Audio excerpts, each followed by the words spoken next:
नमस्कार, स्वागत है आपका टीएसडब्ल्यू न्यूज में। सलवा जुर्म केस को लेकर मचा है बड़ा बवाल। रविशंकर प्रसाद ने विपक्ष के उपराष्ट्रपति पद के उम्मीदवार और पूर्व न्यायाधीश बी सुदर्शन रेड्डी पर गंभीर आरोप लगाए हैं। क्या सच में न्याय के नाम पर हुआ था पक्षपात? जानिए इस विवाद की पूरी कहानी। मित्रों नमस्ते। कल के बाद आज मुझे फिर प्रेस करना पड़ रहा है। एक महत्वपूर्ण राष्ट्रीय विषय है, इसलिए आपसे बातचीत करने का निर्देश हुआ दिल्ली से, जो देश के लिए भी आवश्यक है, बिहार के लिए भी आवश्यक है।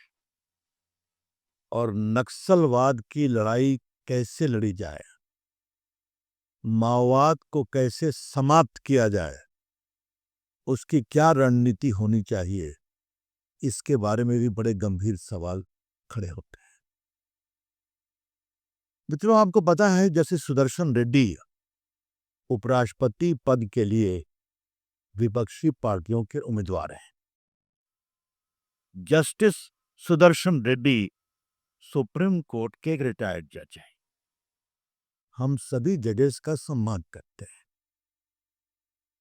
सलवा जुल्म मामले में 2011 के उनके निर्णय पर देश के सम्मानीय गृह मंत्री अमित शाह जी ने टिप्पणी की थी कि उनके इस निर्णय से माओवाद के प्रकोप को कम करने में कठिनाई पैदा हुई।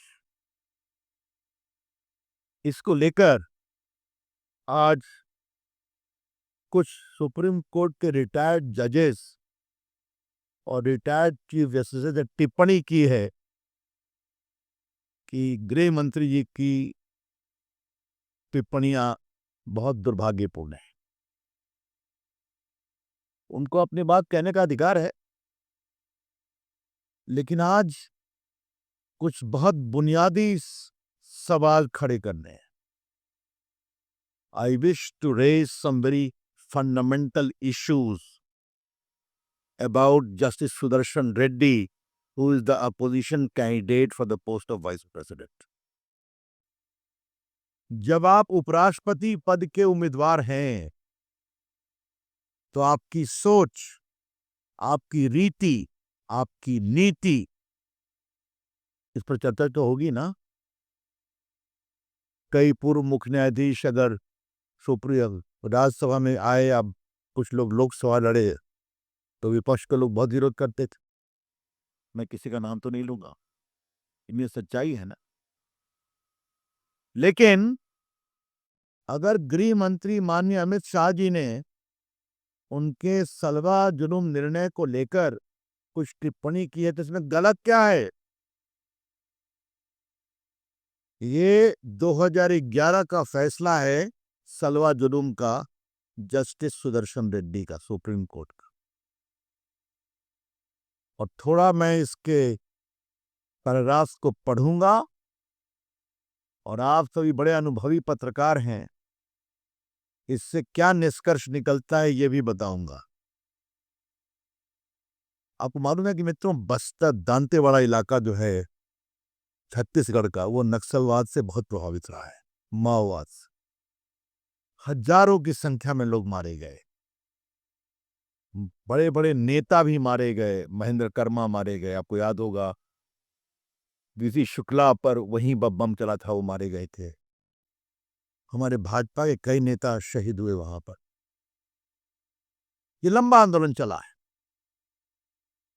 इसको लेकर 2011 मतलब मनमोहन सिंह की सरकार और वहां भाजपा की सरकार, तो एक ये विचार हुआ कि जो आदिवासी नौजवान हैं, जो अपने इलाके को अधिक समझते हैं, उनको लेकर एक स्पेशल फोर्स बनाई जाए, उनको ट्रेन किया जाए। उसके माध्यम से, चूंकि वो अपने वन को समझते हैं, बाकी समझते हैं, तो इसको लेकर पुलिस के सहयोग में उनका सदुपयोग किया जाए कुछ ट्रेनिंग के बाद। और ये शुरू हुआ, इससे बहुत फायदा भी मिला। कई माओवादियों के गढ़ नष्ट हुए, और ये कार्रवाई चल रही थी, उसमें बहुत सफलता मिली। कुछ घोर माओवादी समर्थक बुद्धिजीवियों ने इसको चैलेंज किया सुप्रीम कोर्ट में। सलवा जुल्म का पूरा जो प्रयास है वो गैर कानूनी है, असंवैधानिक है, अपनी जगह पर है। इसका निर्णय करने वाले 2 जज में प्रमुख थे जस्टिस सुदर्शन रेड्डी। और ये जो निर्णय लिखा है, ये मैं आपको बता देना चाहता हूं, ये निर्णय भी सुदर्शन रेड्डी साहब ने लिखा है। मैं आपके सामने कुछ भाषा पढ़ना चाहता हूं, क्योंकि ये राष्ट्रीय विषय है, इसलिए मैं चाहूंगा कि थोड़ा आप शांति से मुझे मौका दें।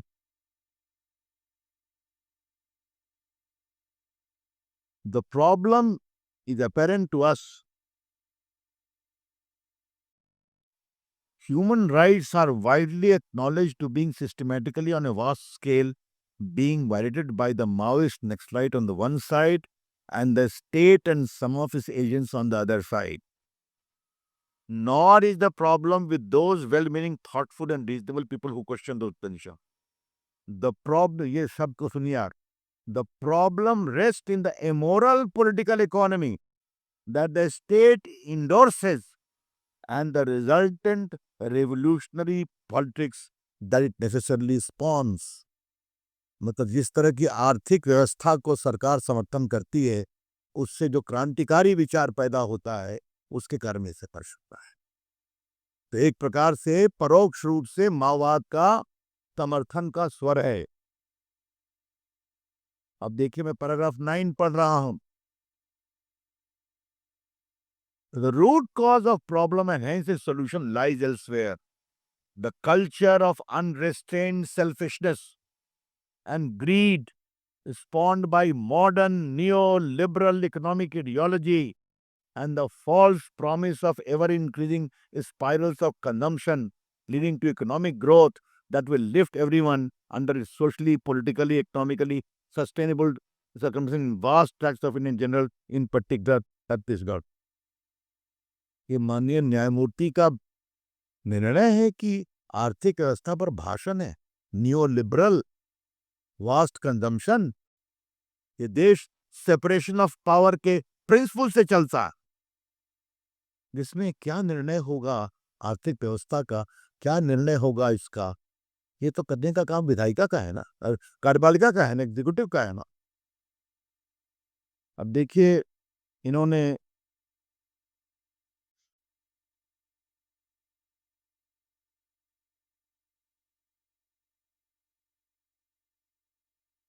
ये देखिए, ये तो पैराग्राफ 74 पढ़ करके मैं तो शॉक हो गया हूं। Whether such SPOs have been effective against Maoist Naxalite activities in Chhattisgarh, it would seem to be a dubious, if not a debunked proposition, given the state of affairs in Chhattisgarh. Even if it is so, the sake of argument that indeed the SPOs were effective against Maoist Naxalites, the doubtful gains are accruing only by the occurrence of a massive loss of fidelity to the Constitution. क्या मतलब है इस तरह की टिप्पणियों का? आज सच्चाई है ना कि माओवाद और नक्सलवाद बहुत कम हो गया। गढ़चिरौली में था, झारखंड में था, उड़ीसा में था, छत्तीसगढ़ में था। जो सिर्फ बंदूक की भाषा का, मैं छत्तीसगढ़ का प्रभारी रहा हूँ पार्टी की तरफ से। मैंने उससे कहा था, हिम्मत है तो आ जाओ मैदान में, आप भी इलेक्शन लड़ लो, हमें हरा दो। तो सिर्फ गोली मारते हैं। तो ऐसे लोग जो खुलेआम राजनीतिक कार्यकर्ताओं को गोली मारते हैं, नेताओं को गोली मारते हैं, आदिवासी मित्रों को, भाई बहनों को गोली मारते हैं, आप उनके बारे में एक प्रकार का, मैं क्या कहूं, कंपैशनेट एटीट्यूड, भावनाओं से जुड़ा हुआ। और लास्ट में मित्रों, मैं इतना ही कहूंगा, पारा 75 में the state of Chhattisgarh immediately cease and desist from using SPO in any manner for countering, eliminating Maoist Naxalite activities, और भारत सरकार को भी यही निर्देश दिया। और ये भी मैं कह देना चाहता हूं, ये बहुत जरूरी है जानना, मैं पैराग्राफ 74 पढ़ रहा हूं निर्णय का। Both the union of India and the state of Chhattisgarh have sought to rationalize the use of special protection offices। तो दोनों भारत सरकार और छत्तीसगढ़ सरकार एक ही मंच पर थी कि ये जरूरी है नक्सलवाद को समाप्त करना।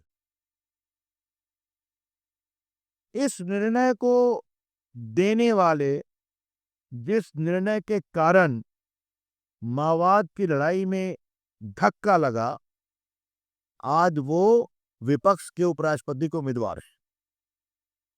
और श्रीमान राहुल गांधी जी, ये आप तो बहुत बोलते हैं, आपकी सरकार थी 2011 में, मनमोहन सिंह प्रधानमंत्री थे, तो आपकी सरकार ने भी सलवा जुलूम के मामले में छत्तीसगढ़ सरकार के साथ एक स्टैंड लिया था कि इससे माओवाद नक्सलवाद को रोकने में समर्थन मिला है। अगर आज वो उपराष्ट्रपति पद के उम्मीदवार हैं तो उनकी सोच क्या है,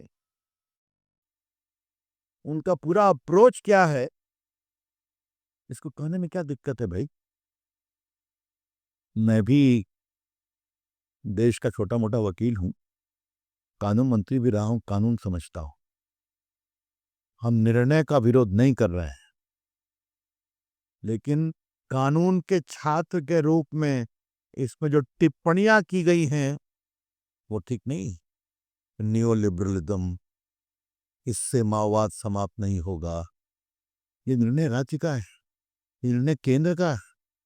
कैसा कंजम्पशन चलेगा, उससे क्या होगा, ये जो पूरा लंबा चौड़ा आपने भाषण दिया है वो जुडिशियल अप्रोच की परिधि से बाहर है। और मैं बहुत विनम्रता से कहूंगा, ये उनकी सोच का परिचायक। This judgement reflects the thinking approach of the author of this judgment, Justice Reddy, who is now the candidate of opposition for the post of vice president। अगर उसकी चर्चा हम कर रहे हैं कि उपराष्ट्रपति के पद के लिए ये कितने उपयुक्त हैं, तो इनकी सोच, माओवाद के बारे में इनका झुकाव जो इस निर्णय से स्पष्ट होता है, ये तो बताने का अधिकार है कि नहीं। इसी का तो संकेत दिया था माननीय गृह मंत्री जी ने। तो मैं माननीय न्यायमूर्तियों पर कुछ नहीं कहना चाहूंगा, लेकिन विनम्रता से एक बात स्पष्ट कहूंगा कि माननीय गृह मंत्री अमित शाह जी की टिप्पणी बिल्कुल उचित है। इसीलिए आज उनके सलवा जुलूम के फैसले को लेकर हम आए, तो मुझे लगा कि ये विषय बताना चाहिए। ये विषय बहुत ही गंभीर है और इस देश के लोकतंत्र में उपराष्ट्रपति का पद भारत का दूसरा सबसे महत्वपूर्ण पद है। मालूम है ना आपको, राष्ट्रपति, उपराष्ट्रपति और फिर प्रधानमंत्री। तो उपराष्ट्रपति पद के लिए जिनको उम्मीदवार चुना है विपक्ष ने, उनकी सोच क्या है, उनकी समझदारी क्या है, उनकी नीति क्या है, उनका झुकाव क्या है, ये महत्वपूर्ण है कि नहीं। यही तो टिप्पणी हुई। तो इतनी हमें बात कहनी थी मित्रों।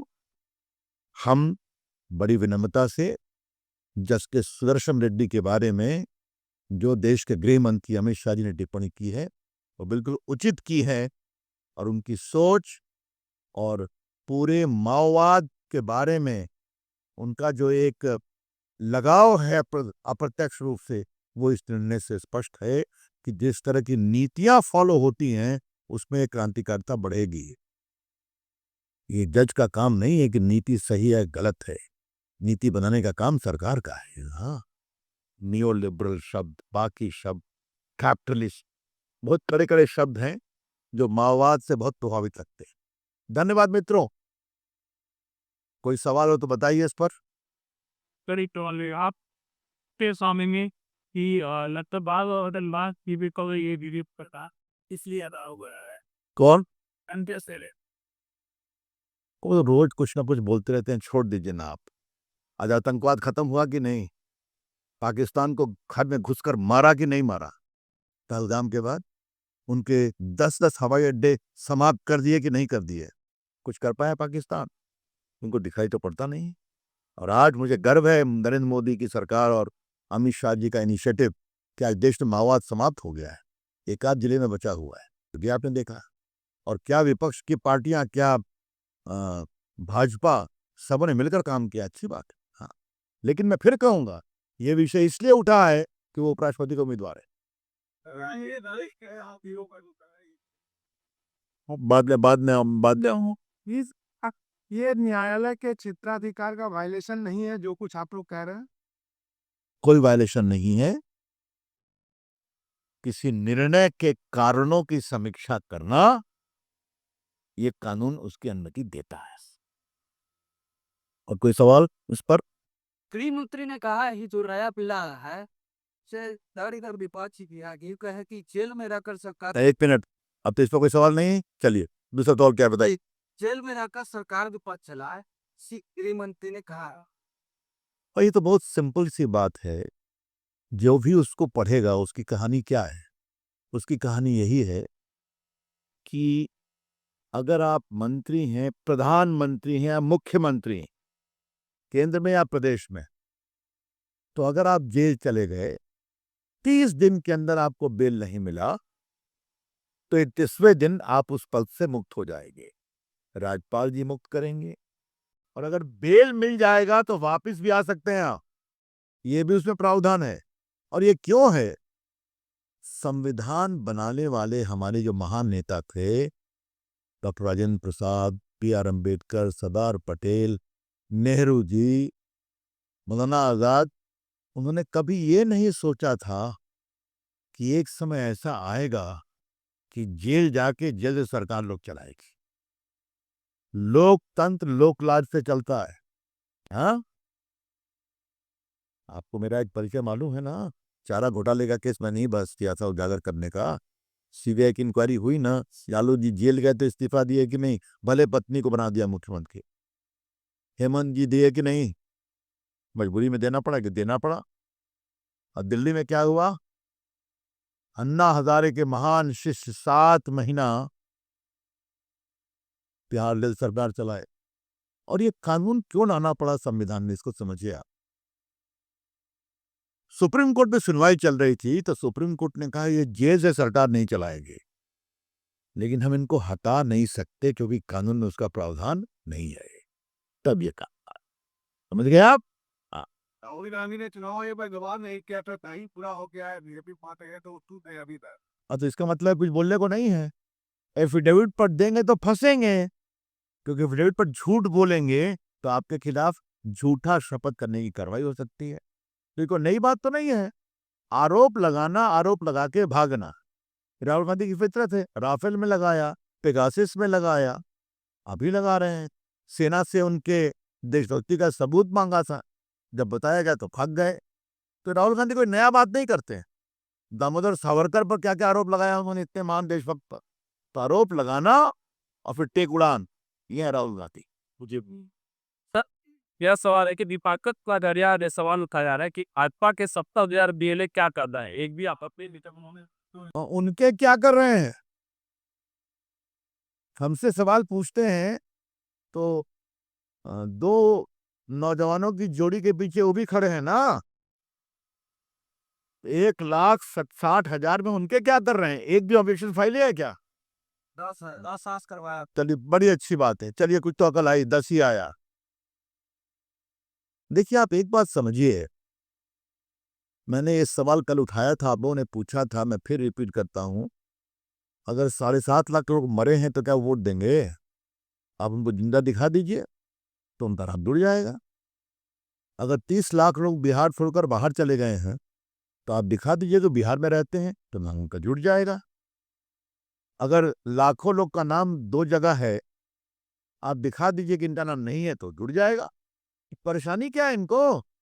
ये एक इन्होंने जानबूझकर बेबुनियाद शर्मनाक विषय बनाया है, क्योंकि ये जानते हैं हारेंगे, इसलिए हारने के डर से ये पूरा आंदोलन खड़ा किया गया है।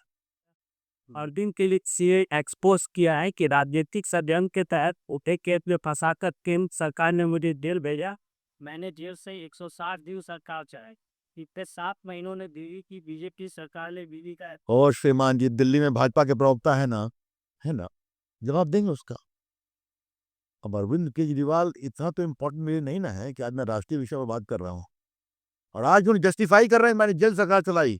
देख लीजिए, ये है अन्ना हजारे के शिष्य, बाकी जवाब दिल्ली देगी। ऐसे ही तमाम बड़ी खबरों से जुड़े रहने के लिए हमारे YouTube channel TSW news Hindi को सब्सक्राइब करें। वीडियो को लाइक, कमेंट, शेयर करना बिल्कुल ना भूलें।